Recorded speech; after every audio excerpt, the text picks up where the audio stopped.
Hallelujah. Say to your neighbor, God is greater than your problem. You are speaking without confidence. Say to your neighbor with confidence, God is greater than your problem. Hallelujah. So I put my note aside of the tribulation. We're going to revisit it next time. We're going to talk about this topic. It's a reminder. Sometimes we have so many challenges in our life and we forget that God is greater than those challenges.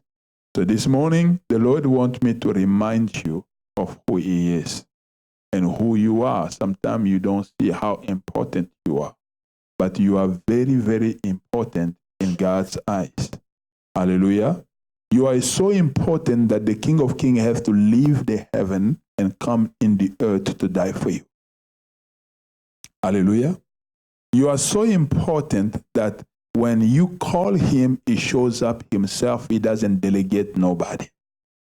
Now think about this, that right now, if I want to try to call President Trump, okay, and I made a phone call to DC, I say, can I speak? There's a public number that everybody can see in the internet that says the White House. So you can get that number and call. Anybody can call that number. So you call the number, you said, I want to talk with President Trump. There is 99.99% chance you won't. You will not talk to him. All right? You're not going to get him. It doesn't matter. Maybe if you truly his best friend, and even if you're a best friend, there's a lot of chance if you were not on schedule, they will tell you, they say, okay, we'll let him know. He will call you. But you are not going to call him like that. But guess what? If you want to call God right now, you can dial Him right now, and you're going to talk to Him directly. You don't need no angel to interfere.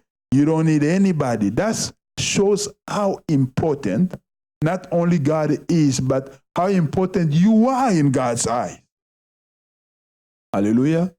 You are special in God's eyes. When you read the book of Job, you will see that God is bragging about Job. He said, did you see my servant Job? Hallelujah. God brags about you. Say to your neighbor, God brags about you. Hallelujah. Because you are so special in His eyes. Hallelujah. God, I remember one time I was invited, our mayor, she has come here before, but another time I invited her, I said, hey, listen, we have this event. I would like for you to come. They sent me a note that says she's busy, she won't be able to come. We're going to delegate somebody to come. And they delegated Kim. But ever since I've been a Christian, every time I call God, He never delegates nobody. Hallelujah. He comes right there and I feel His presence. Hallelujah. Why? Because of who you are in God. Hallelujah. That your neighbor, God is greater than your problem. So if you are so special in His eyes, why is He going to allow this problem in the first place? Think about how you are so valuable in God's eyes that God put His Spirit in you. But who are you and me? We dust. Hallelujah. We are dust. Say that to your neighbor. Neighbor, I want to remind you that you are dust. We are dust. Okay? But see, God did not put His Spirit in a dog. He didn't put His Spirit in any kind of animal, not even in the angel. But God took His Spirit and put it in you. Hallelujah. Which makes you, I call myself God's White House. Because He lives in me. Hallelujah. And He lives in you. That's how significant, that's how important you are. Hallelujah. But even so, we still face problems. We still face challenges in life. And perhaps, not perhaps, I'm sure you are going through problems now. That's why God has to tell me to remind you that He is greater than your problem. Hallelujah. Problem will discourage you. Problem that makes you cry in the middle of the night. Problem that makes you confused about who you are. Problem can make you frustrated at the point that you become so hateful towards other people. You become jealous, envy, angry for no reason. You see a parent beating the children for no reason. The problem is not in the noise of the children. They used to make that noise before, and he was not beating them. How come now every little noise is beating them? The problem is in him. The man is broke, and he has all kind of situation that is bothering him. So every little problem, every little noise is bothering him. Problem can cause you to become jealous of other people. You become at the point that you can even begin to act like a witch, wishing other people bad. Problem can cause people to become heavy in prayer. You are in the presence of God, instead of you even worshiping, all you do is problem, problem, problem. You even lose the sense of your relationship with God and other people. Problem can humiliate you and put you in a point where you feel like you are not good enough. And other people can even show you that you are not good enough. And you begin to ask yourself a question, where am I going with this thing? But see, the good news about problem is that before they came, your God that is greater than the problem knew they are coming. I don't know if you are getting me. Hallelujah. Before the problem started, God knew that they're going to come. And guess what? He has allowed it. Why did he allow it? Because he knows that he got a solution for them. Oh, I remember when I was in school, I think fourth and third grade, fourth grade, fifth grade, sixth grade, if I'm still correct, we had a class that the title of the class was Problem. I don't know if you remember those things. Because we had geography, history, science, and we had a class called Problem. So they will give you, they say, somebody had 100 cow, so-and-so had 5, and then they have to divide it by 4 people, or give the share of each one what they're going to get. So you have to do the fraction and things like that. Sometimes we will pass, sometimes we will not pass. But the teacher always have an answer. Hallelujah. The teacher always had an answer. And I want to let you know that there is a teacher in heaven, hallelujah, who always have an answer. If that problem exists, this means that there is an issue day of that problem. The devil had to negotiate with God to touch the life of Job. Your problem is not news to God. Hallelujah. He had to negotiate with God. God is the one who allowed him. On the day they allow him, that's an issue day. But I want to let you know that everything that have an issue day have an expiration day. Your problem would not last forever. It's going to expire. By the way, this morning is expiring in Jesus' name. Hallelujah. God would not give me this message if it was for joke. It is expiring in Jesus' name.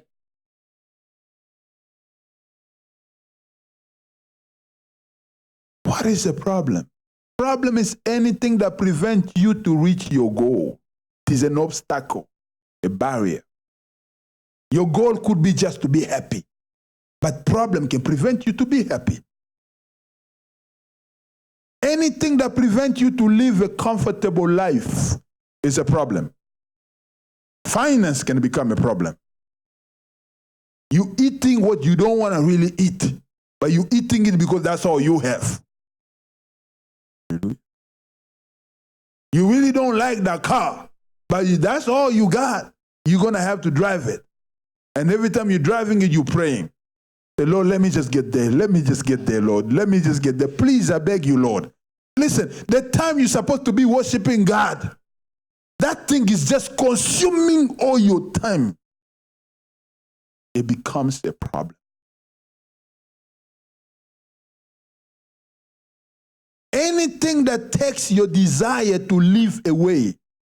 Think about how many suicide we are hearing in the news. And what we are hearing in the news are selected news. What about what we are not hearing? It makes if we hear 100 in a month, it could be 1,000 that we don't know about. Because news is always selected. So why people are going to just feel like it's better for me to die than to live. Problem. Anxiety. They are overloaded with issue. They just feel like, oh, maybe if I die, this problem is going to stop. So they begin to speed in the highway, hoping that somebody is going to hit them or they're going to hit somebody and just die. So they take the gun, they say, before I die, let me hurt as many people as possible, because the God who brought me in this world must be evil, because he brought me in this world and I need to be suffering like that. I'm going to punish God by killing his people. In his school. And then he knows eventually they're going to shoot him or he's going to shoot himself. Bam, he's gone. Problems. Problems takes your peace away. See, the devil does not need your clothes. He doesn't wear them. He doesn't need your shoes. He's a spirit. The devil wants your peace. Because when you don't have a peace, it's a hard time for you to praise the Lord. You understand? The Bible said, let the one who have an issue pray. But let the one who's happy sing. And when you're singing, you're giving God praise. Hallelujah. And praise is God's food. And God wants more praise.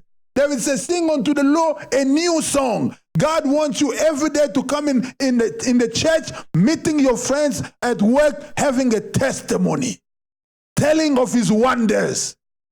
And the devil does not want you to have that, and he wants you not to have peace. So he's after your peace.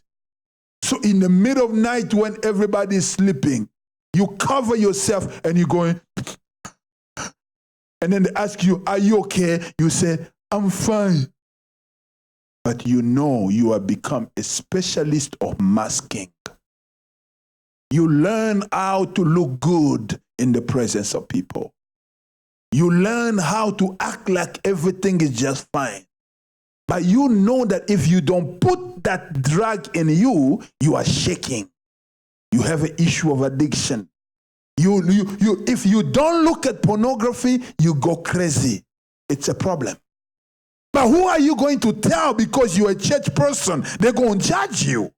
They're going to tell you you are evil if you tell them the reality of your life.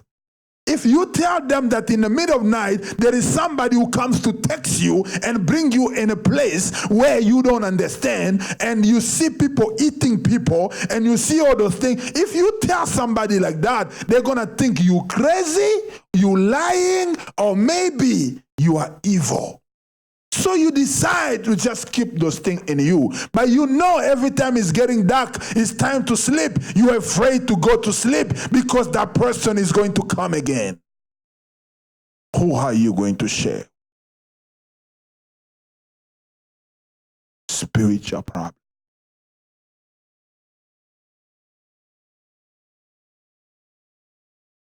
Problem prevents you to be a giver. The Bible said, give, it shall be given unto you. But you know the principle. But once you have overloaded problem, somebody is in need in front of you, and you are saying to yourself, I have a problem myself. Why should I reach out to this person? Let me take care of me. By the way, the Bible says if I have two, I should give one. So you find all kind of excuse, even in the Bible, to not help, to not give. Problems makes you miserable. There are metaphors in the Bible about problems. Mountain. Jesus said, if you have faith, you will tell this mountain, remove. He's talking about problems. Stronghold, fortress, wall, chain. All those things are problems. There are spiritual problems, emotional problems, physical problems, financial problems. No matter what they are preventing you to be at your best. Once you are at your best, you have a smile. You do more good to people. You are you. Jealousy, envy, and all those things are far away from you. Anger and all those things are far away from you. Competition mindset. Why do people want to compete with other people? They just want to feel good about themselves. They have so much problem in them that they are just, if I can just be better, maybe better than him or her, then I will feel good about myself. They don't understand that life is like we are going into different highway and our life is parallel. I'm driving here, you are driving there, and there is a big wall we're never going to match. So you can't compare your life with mine. You have your journey, I have my journey. But the devil, through problem, trick you that you are inferior to somebody. Perhaps you can be inferior to your own destiny, but not inferior to anybody because you don't have the same destiny. How can you compare something that is not even comparable?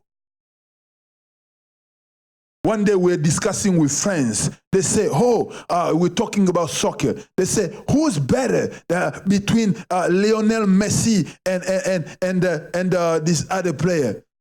And Cristiano Ronaldo. Who's better between the two players? Big discussion. You know soccer people.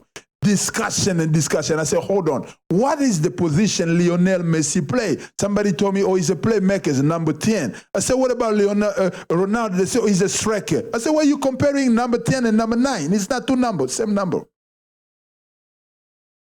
So compare Messi with Maradona or with Zidane. Compare them and then compare number 9 with other number 9. But why are you comparing? See, people are confused. You can't compare. See, you can't compare your life and my life. You understand? We don't have the same reality. We don't have the same challenge.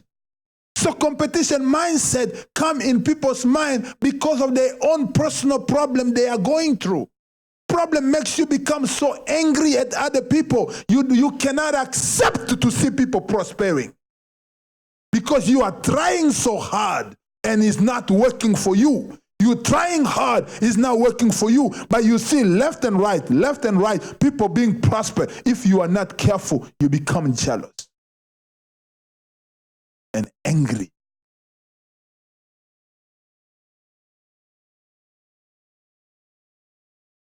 Problems are no good. And people say problem makes you stronger. Problem breaks you.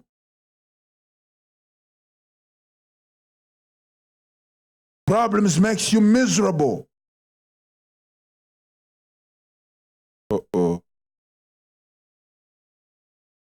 one thing I understood, you can't solve any problem unless you know the source of it. You have to find the source of a problem for you to resolve it. That's why when you go to the doctor, he's not going to just jump and start treating you. He's going to do what they call diagnostic. Many problems that we are having in life, we can't solve it. Our marital issues, our friendship issue, our church issues, all those problems that we have, financial issues. You see somebody, they're paying him $5,000 a month and he has a financial issue. The problem is not money. The problem may be management of what he has. You understand? So the diagnostic, if he correct the management issue, you will see that the problem will going to be solved. You have to find the diagnostic of the problem for you to solve the problem. Are you understanding? That's what the doctor is going to tell you, say, how you feeling? How this, and that, and that, and that. And they're going to give you a form because sometimes people don't answer very well. So they'll give you a form when you go to a doctor or in any clinic. They say fill up. And those forms have questions. And then from that, the doctor is going to read. And some of the dummy doctor, they just put in the computer. And the computer is going to tell them what you're suffering. You know, they don't really know very well. So they just put in the computers. It's feeling like this. And internet is going to tell them what you are going through. I had a doctor like that. And I said, I quit. Because I don't know how you become a doctor. But they're going to do diagnostic of your issue. So quickly, let me give you the main line of diagnostic of problems, the source of problem. Number one source of a problem is sin. These are problems we're born with. Man is not born good and the society make him wicked, like one philosopher said. Man is born wicked. Man is born with a sin in him. That's why you see those little kids, you didn't teach him how to be angry. He's already angry. He's already selfish. He can't share. You put the children there, you put the toy there, and one of them is going to grab all the toys, mine. This is mine, this is mine, this is mine, this is mine. How come everything can be yours? And they lie too. You see, they just brought a new toy there. That little child is going to get a toy, and then he's going to hold on with it. It's like, it's mine, it's mine. They say, no, it's not you. No, it's mine. I had it since yesterday. Hey! Who taught him how to lie? He's born with it. With a sinful Adamic nature. That's why this body will not see heaven. The Bible says we will all be changed. Why are we going to be changed? Because this thing has a problem. Kids, they are home. You tell them sleep at 9:30. You go somewhere, you come. They just sing, zoom, zoom. You will hear in the house, and then they go, boom, they cover themselves. They turn off the light. Big liars. Who taught them that? They're born with that stuff. Say, are you sleeping? They change the voice. I am sleeping. Liar. It's there. It's a problem. It has corrupted our nature. Some people even lie where they should not lie. They just ask him, they say, hey, why you didn't come to church? The reason is that he was working. The reason is that he was tired. The reason he was like, he just forgot. That's the reason. He will tell you a story that you like, oh my God. You went through that? You start praying for the person, but the person is lying. And he doesn't have to lie. You're not going to kill him if he tells you the truth. But he has to lie. It's there in the blood of someone. There are problems that we get from family. For example, some sickness and disease, even some behavior. You see a father was a drunkard, or the kids drunkard. The father had 5, 6 wives. You see polygamy in the family. Nobody is stable in the marriage. And it's coming. It's hereditary. It's coming. You see the issue of sickness in the body of someone. Sickness like high blood pressure, diabetics. These things come in the blood. The issue is that you go to the hospital. You ask the person. The doctor asked the person and said, has anybody in your family had a blood issue? No. Your mom had diabetic? No. Your dad had diabetic? No. But the doctor is looking at your blood, something funny. And he wants to help you. He thinks that this can develop to diabetic. So, but he's trying to find where is the source of this thing so I will know how to handle this. Is it just something for a moment that is coming so that I can give him the medication to fix it? Or is something I need to follow up on this person in regular basis? But you are telling a lie. Some person is 43 years old, but he is 23 years old. Uh-oh. So how can they help you medically? You understand? The doctor is checking the teeth of a person is the teeth of a 40-year-old person. But then the person is saying, me, I'm 23. And he swear. So how are we going to treat this person?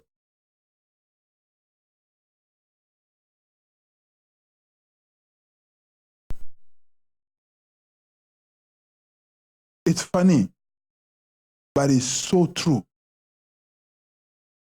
problems that we are facing that are coming from bloodline. You see in some family, it's so difficult for people to get married. It's a war. It's a fight. It's a big fight.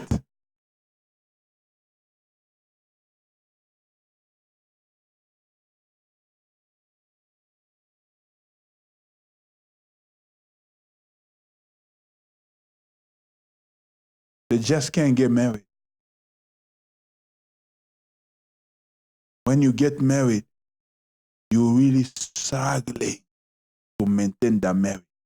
You are in marriage, but it's like you are pulling something heavy. Battle every day, every day, every day. You are fighting. What is the issue? You will see grandpa, grandma, everybody is just going there. And people just get comfortable in that situation. They just accept it. This is the way we are, the way it has been for us. But that's not God's will.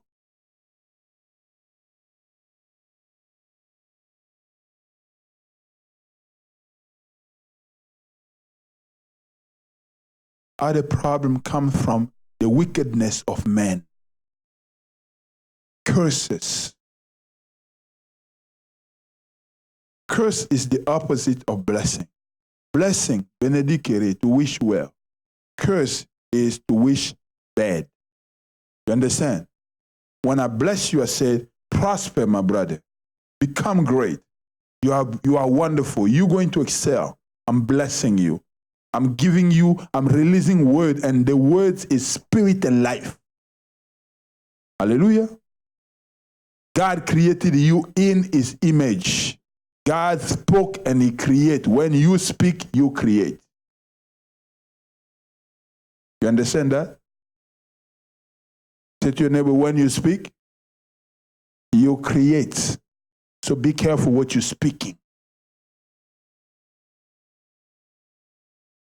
But see, you may be Christian and speaking good thing, but not everybody loves you that way. Some people, because of their own frustration of life, you are in the village and you have friends. Suddenly you win a green card lottery and you're going to America. And now you start sending cars to your mom, and your mom used to wear the same clothes. Suddenly now she's, the best, les sapeurs du village.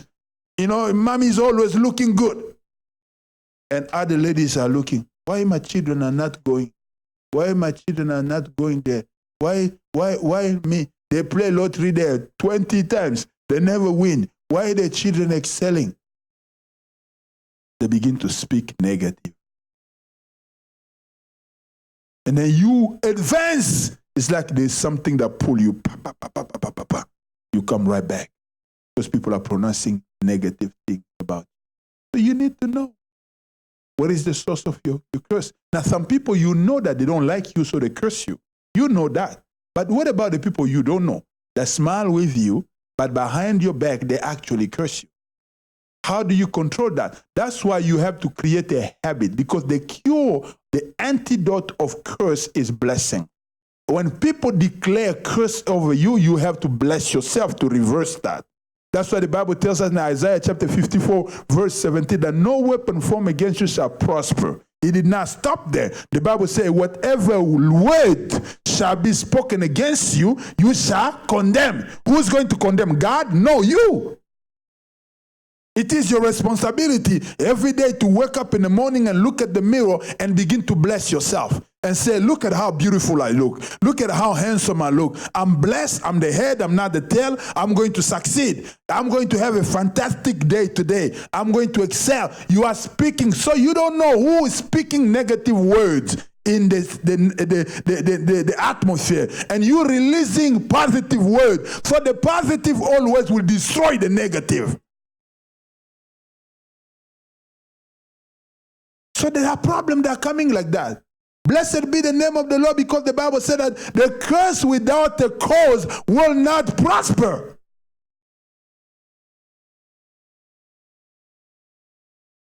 Are you understanding, brothers and sisters? You can see problems that are created by people. Okay, bullying, influences of friends, peer pressure, these are problems that are being created by people. Our children go through things. You just see a child is changing behavior. You don't understand because somebody been saying something negative to him or to her, and now she begin to lose the personality, begin to lose confidence because negative things that been saying about him. Excuse me. Hallelujah.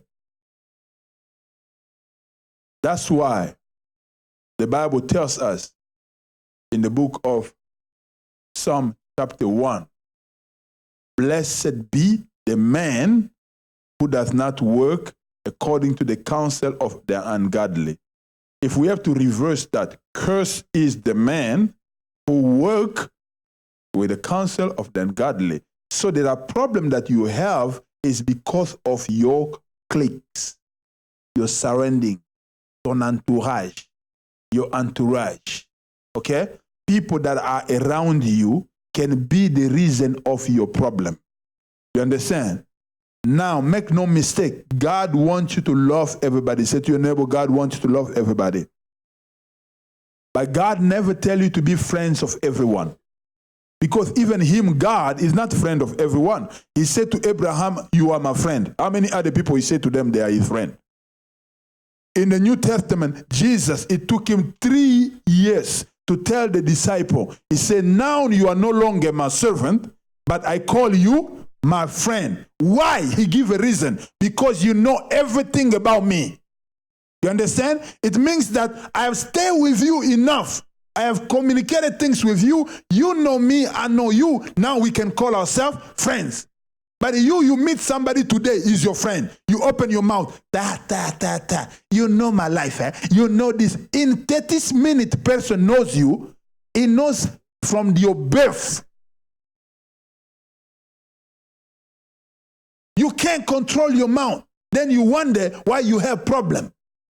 Because your information is all over the place. You got a problem with your mouth. Maybe you need to go to the hospital. We need to zip it to help you out so you can prosper. And sometimes because of the pressure of the problem, you know what we do? We begin to curse ourselves. Me, my life is never good. Me, this and that. See, listen. Your poverty is somebody else's riches. Ta pauvreté, c'est la richesse de quelqu'un d'autre. You understand that?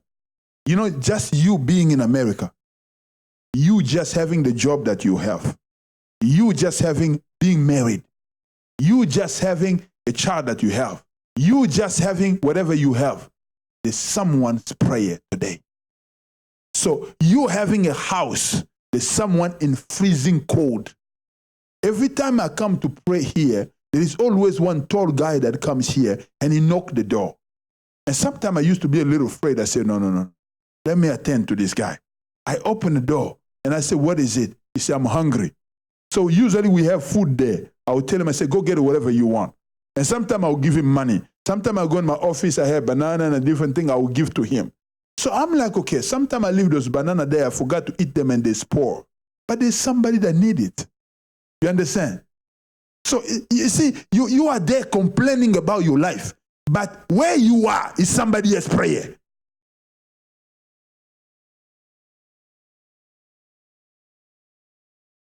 Hallelujah. Where you are, with the pay you are getting, somebody is saying, if they can only pay me $7 an hour, because they pay him $20 a month. You understand? And you are complaining about $7 an hour. Say to your neighbor, at least you have a job. There are problems that comes with from laziness.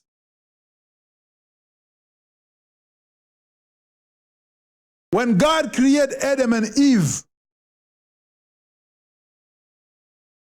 He created them, male and female. But when he formed them, he formed Adam first, then Eve later, right? When God formed Adam, the first thing he did, he gave him a job. He told him to go name animals. And he told him to take care of the garden. After giving him a job, then he gave him a wife. So all the ladies say hallelujah. If he does not want to work, don't marry him. Hallelujah. I'm not talking about fancy job, whatever. No. Even cleaning, do something. If he does not want to do it, don't marry him. Because God gave the job first before he gave them the man. You understand? I mean, the wedding. Because you have to take care of this person here, and you don't want to work. Work is not a curse. God bless man with a job in Genesis chapter 1, chapter 2. Now, when you come in chapter 3, that's when sin came and curse came. Working and sweating and suffering with your work, that's a curse. You understand? But work itself was not a curse. It came before curse appeared. So what's your problem? Un peu croiser les mains, un peu de sommeil, la pauvreté. A little bit of sleep, a little bit of chilling with your remote control. You know all the channels, you know all the movies, you know all the series. Let me put a break here and let's calculate a little bit something. How many of you can agree that maybe you are watching TV 2 hours a day? 2 hours.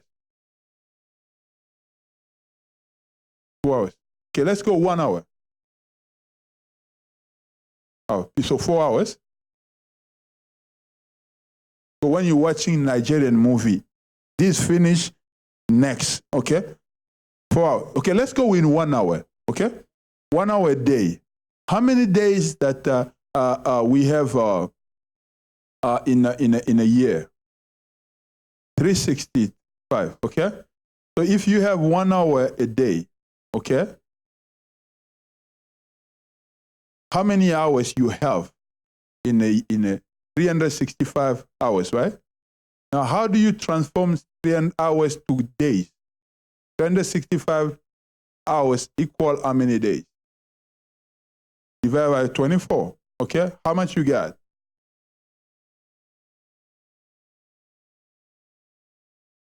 Come on, all these accounting and mathematics. Should I call the kids? Huh? How much? 2 weeks, okay? So this is 2 weeks somebody is watching TV. 2 weeks. You understand? Can you imagine 2 weeks, right? Pay. How much is that? If they're paying you $10 an hour, 40 hours a week, how much you got? Okay? 80 hours. So times 10, that's $800 wasted because you're watching TV and nobody's going to pay you. They're going to pay them because you are watching them. How crazy is that? Okay? Now, if you're watching it to get knowledge, now that's an investment. That's why it takes you now to the position, what are you watching? You understand? So if you got 4 hours of Nigerian movie, I don't hate Nigerian movie, don't take me wrong. It's just take you as it's like a it's so addicted. You want to know what is next. What is next? Before you know it's morning, Show like Scandal. You know those kind of show? And there's another one for the doctors. How they call that? Other people who watch The Young and the Rest. You know? Young people don't know that. That's an old movie. Fait d'amour. Stuff like that. See, it's so addicted that you see somebody sitting down there and is wondering why he's broke. You understand?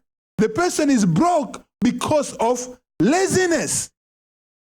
And it's not about the demon. It's just him. He's the demon for himself. The issue that comes in our life because of negligence. When you read 1 Samuel chapter 13, verse 13, Samuel lost the kingdom. God said, not Samuel, Saul lost the kingdom. God said, Samuel told him, he said, the Lord could give you this kingdom forever. And he lost the kingdom. Why? Because of negligence. He said, I can just do it myself. Negligence. What you are eating. You understand?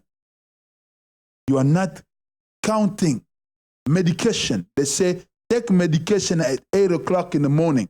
You take that at 12 o'clock in the morning. You already killed the thing. Because the guy who's telling you take it at 8 o'clock in the morning and 8 o'clock p.m., he has calculated the effect of that medication during that time period. You understand me? Because he knows that when we are attacking the sickness, we need 8 hours apart so that we can kill it quickly. So he gives you the time. But you take it when you feel like taking it. You know what's going to happen to you eventually? Trouble. You understand? Then whose problem is that, God?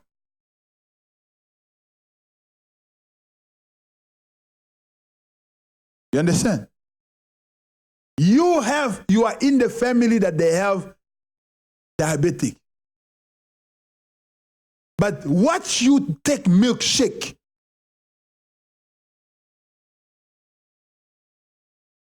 You taking milkshake, cookie, chocolate cookie. McDonald's, they know you. When you come, they say the usual. Oh yeah, the usual. Milkshake and 2 cookies. And then one day you just find yourself in the hospital, sugar level very big.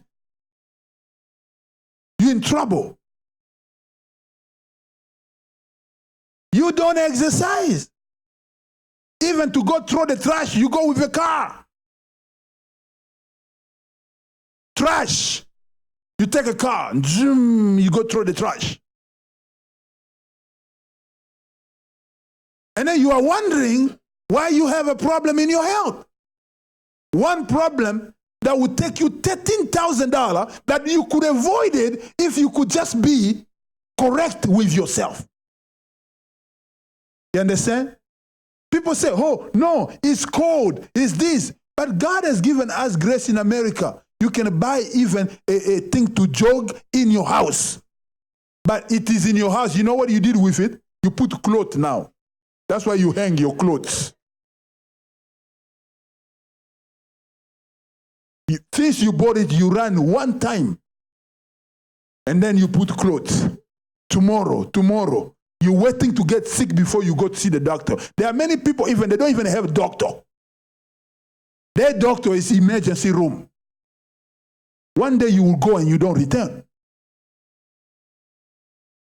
Whose fault is that?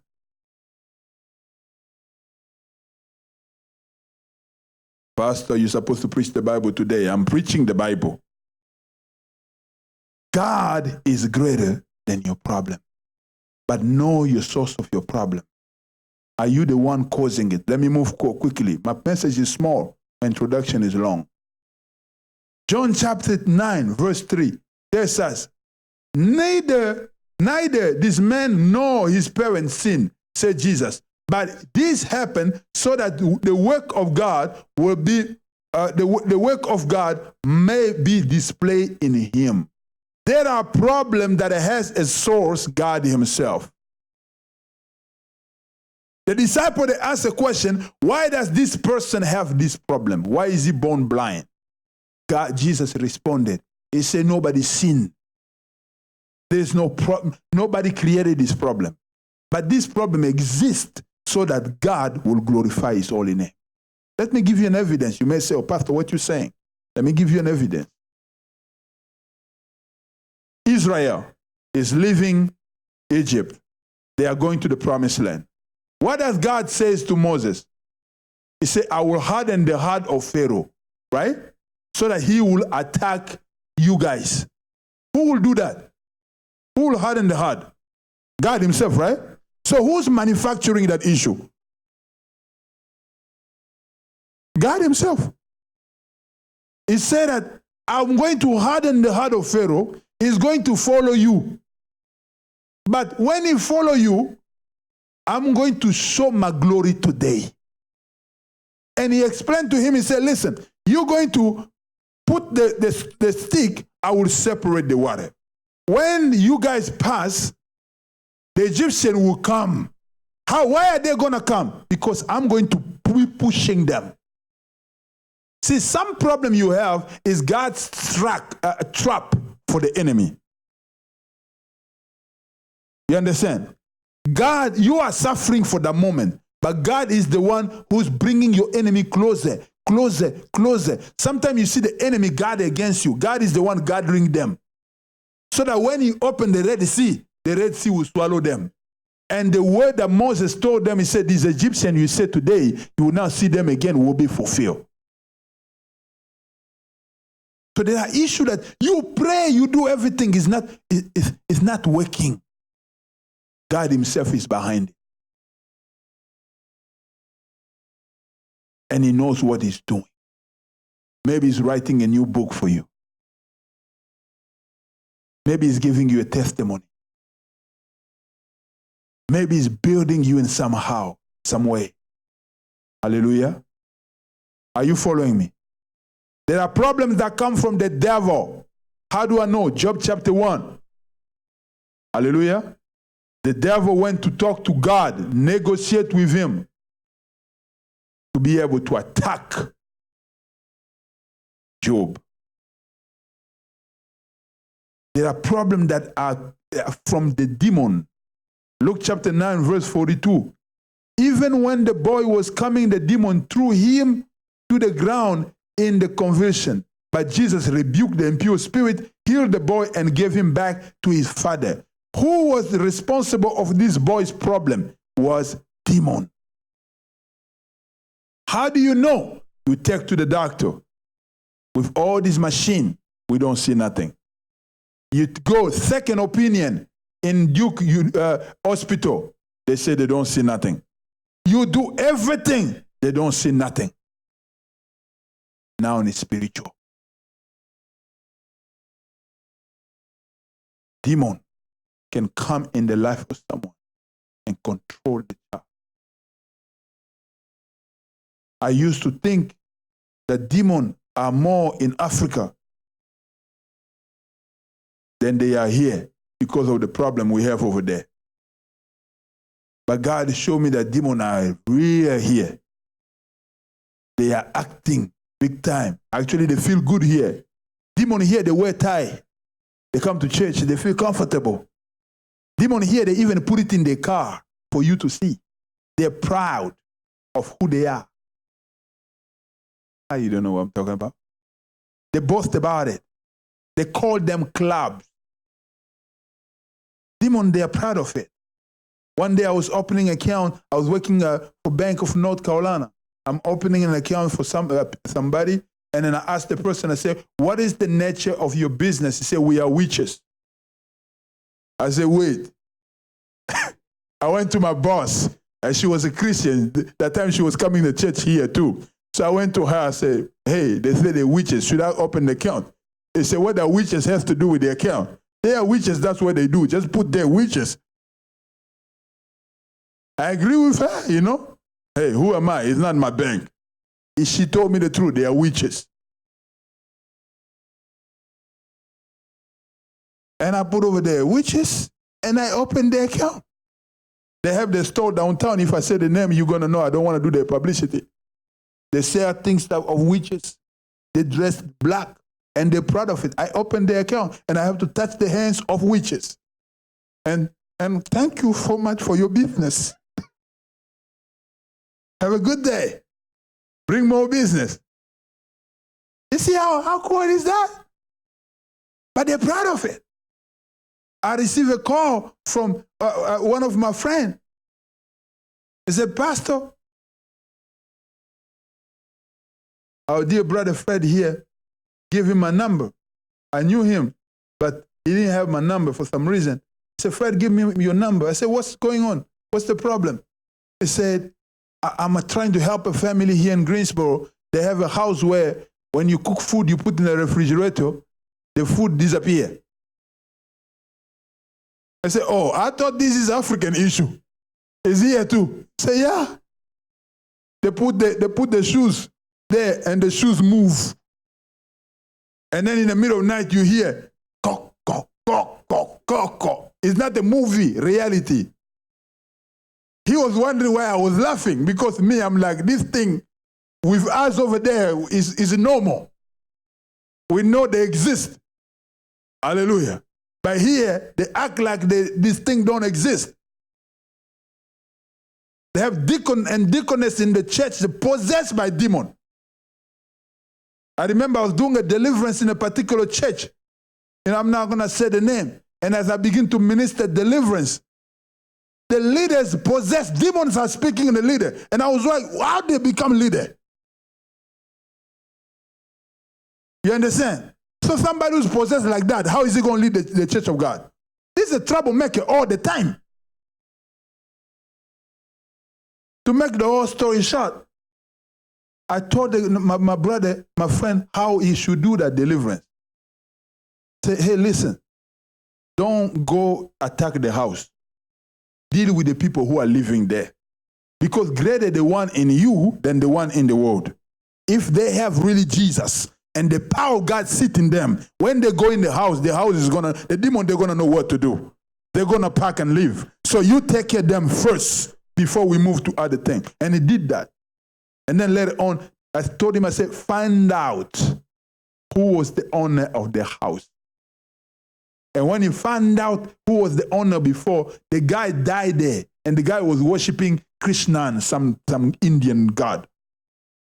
And he died, he killed himself over there in the house. I said that spirit is still rolling there. That's the spirit is bothering you. That suicide spirit. You want to kill more people there. It's not a movie, true, in Greensboro here. It is not African. Americans from here. It was happening to them. Then I told him, I said, go anoint the place with oil and declare freedom of the place. And kids start sleeping. Now you put your food, the food is still there. Nobody's eating your food no more. In Greensboro. What am I saying? That there are some problems that we have, brothers and sisters, they are spiritual. Unnecessary argument you with your husband. You are fine. Something little will happen. Boom! You start arguing. What happened here? Forces of darkness.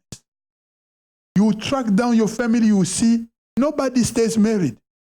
People get married, but they always come back. That's why I don't like that thing of family house. Family house, I don't like it. Because they come back in a family house. When you marry, go. Family house for investment, yeah, I will accept it. But family house where your daddy say, if that man start making you suffer, no, you still have your room here, you can come anytime, we have a problem. And you see them also coming back. Why are you coming back? That is just like you say, if he's making me suffer, I should come back. And here I am back. Let me wrap up this.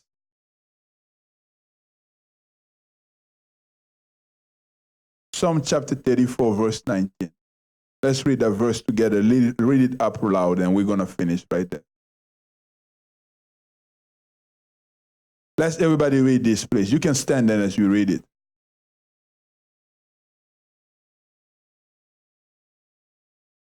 What does the Bible say?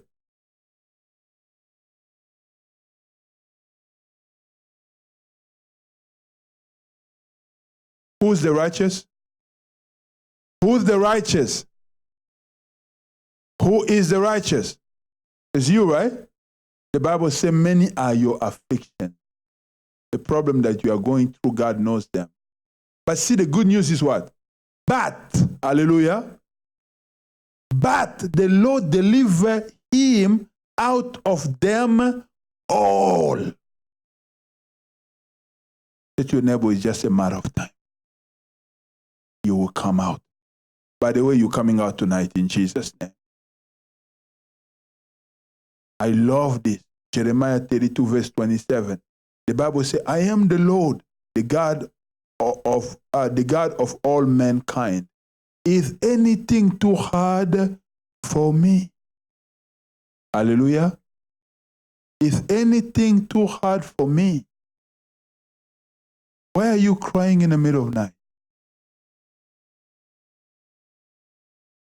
What been making you cry lately? What been making you angry? God told me this morning, put your teaching aside of tribulation. Put it aside. Go tell them I'm greater than the problem. It means that there are problems here. If not, God is not going to say that. Hallelujah. Now my question is, what has been bothering you? Hallelujah. What has been making you look like you don't matter? God is telling you today that there is nothing too hard for him. Hallelujah. Whatever you call impossibility is possible to God. Luke chapter 1 verse 37 say, nothing is impossible to God. Hallelujah. Nothing. Say that nothing is impossible to God. Now, once you know those things and you really put that in your heart, you know what you're supposed to do? You have to trade your problem to God. Hallelujah. You see, let's say this is my problem, because this can be a problem. Social network, Facebook, is a source of a lot of problems. Brothers and sisters fighting on Facebook. They don't say people's name, but they know each other. That when she's saying this, she's saying it to me. You see, some people, they this and that. It's not some people. They know who they're targeting with that. And the other person also will reply. Some people also, they this and that and that. And they put a funny face. I was just joking. No, you were not just joking. You're really talking. Social media. If you cannot handle it, get out. Get out. For your respect, for your peace of mind, get out of that stuff.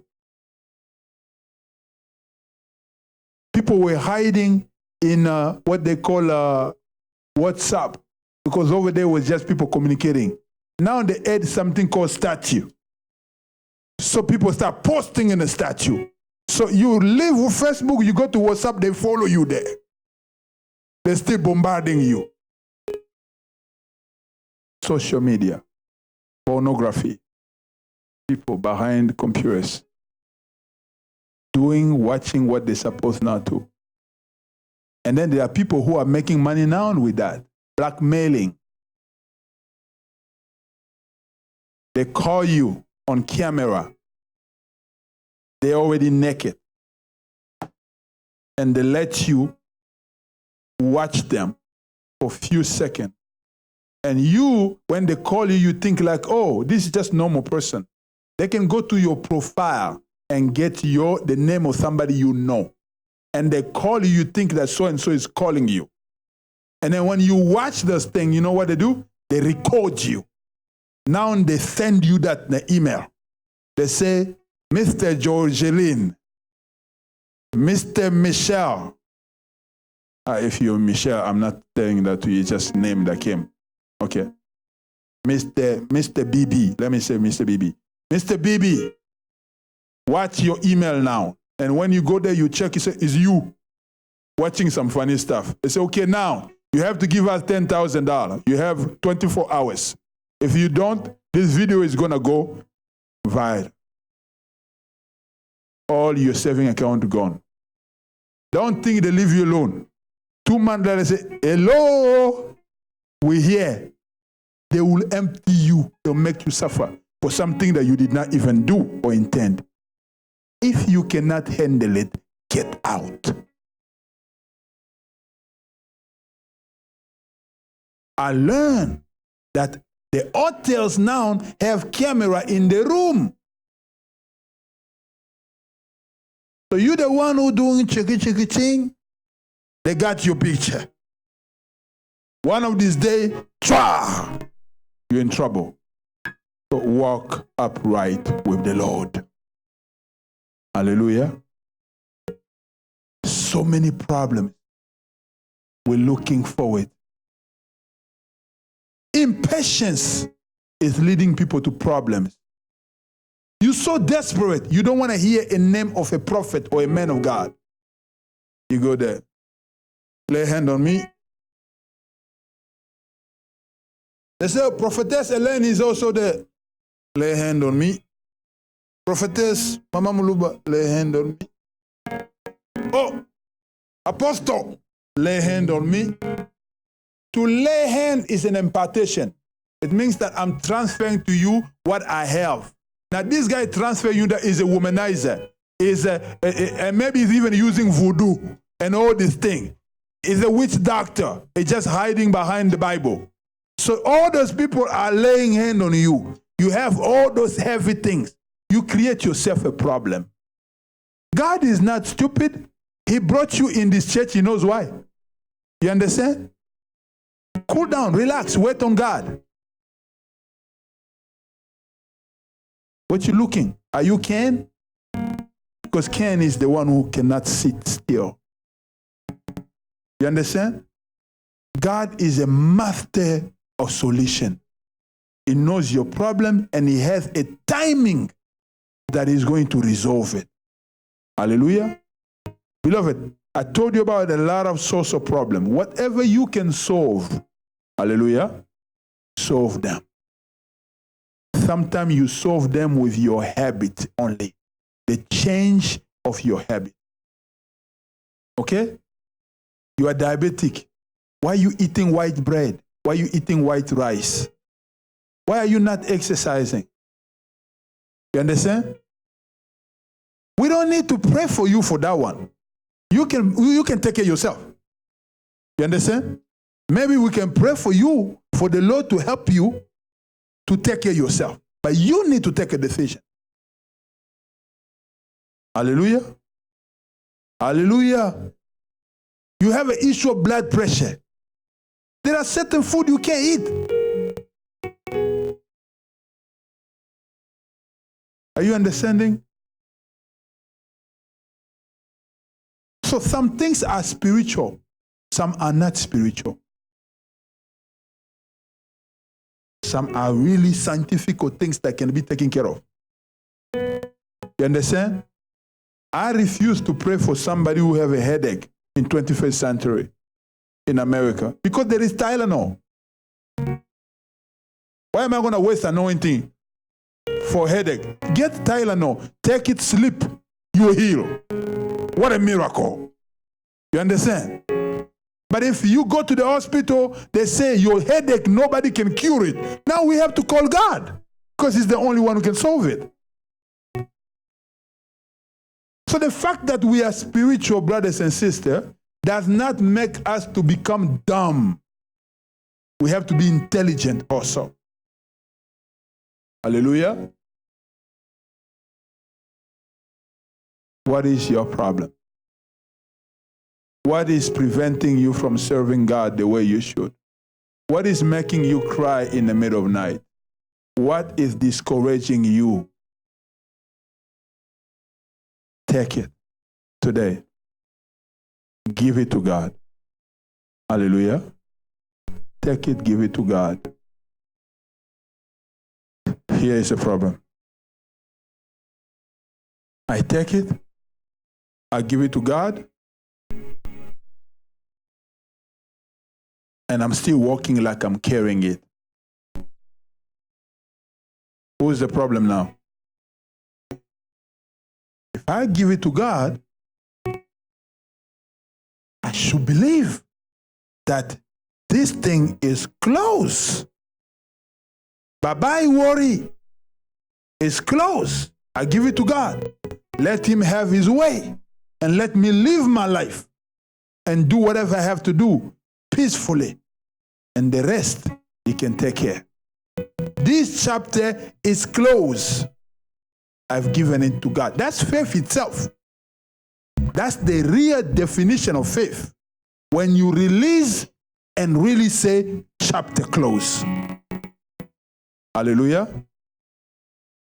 She's giving me too many problems. He's giving me many problems. Say, God, you take care of that. Me, I'm going to love him. Me, I'm going to love her. But all those things, I don't want to deal with that no more. You take care of that. Hallelujah. Before you know it, the person is changed. Hallelujah. I have a friend. I'm finishing here, promise. He was a drunkard. He's a pastor now. And he was making his wife suffer, beating the wife all the time. He get drunk. The wife cry, pray to the Lord, pray, pray. One day this guy is coming in the house. He sees a strong light in the house. One day I'll invite him to give his own testimony. And he hear a voice. Why are you persecuting my daughter? The man, all his alcohol disappear. Because when you come in his presence, your alcohol also got to go. Who's this? I'm Jesus. It's enough. He gave his life to Christ that night, and he's a man of God now. I know another lady. One day I will invite her to give her testimony too. The husband used to be in the world. The husband gave his life to Christ. He want to go to prayer. The wife, jealous. Maybe you're going there for men. Maybe for women. Maybe this and all. One night, she was in the house. See a big giant, an angel with a sword. He said, hey, are you not the one who were complaining when he was a womanizer and doing all the bad things? Now God has saved him and you are preventing him to serve God. The next time you do that, I'll come back. That's it. She's a pastor herself today with a husband. So don't worry about certain things, you know. Leave it to God. God can fix that better than you. He can come and slap that person very well. Problem solved. If it is the money that is making him like that, God can reduce him, make him really broke. All the door closed and start begging you for $5 and change. If you can do it, God cannot do it. You understand? But the truth is that you cannot do it. Is that right? So why are you trying to do something you cannot do? Let it go. Say to your neighbor, let it go. And that's the only prayer I'm asking you to do. Hold the person next to you and just pray for them and say, Lord, give them the ability to let it go.